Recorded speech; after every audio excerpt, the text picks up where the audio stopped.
এবারের ঈদে বাড়ি ফিরে নতুন ঘর নির্মাণের কথা ছিল তারেক হোসেনের, কিন্তু ঘাতক ট্রাক মুহূর্তে শেষ করে দিল সব স্বপ্ন। মান্দা উপজেলার ভারসু ইউনিয়নের রাজেন্দ্রবাটি গ্রামের মোমেনা খাতুন সন্তান হারানোর শোকে মূর্ছা যাচ্ছেন বারবার। কিছুতেই মানতে পারছেন না বুকের মানিকার নেই।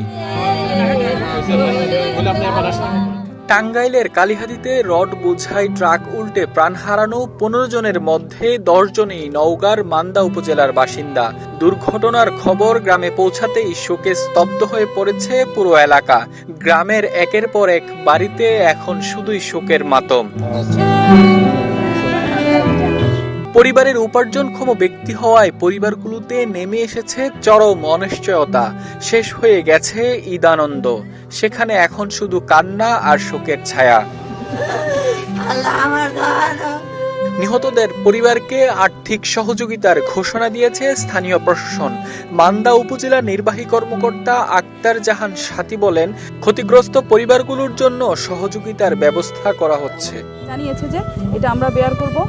আর জীবিকার তাগিদে বাড়ি ছেড়ে বের হলেও আর ফেরা হলো না তাদের। কেউ হারিয়েছেন সন্তান, কেউ বা স্বামী, আবার কেউ বাবাকে হারিয়ে দিশেহারা হয়ে পড়েছেন।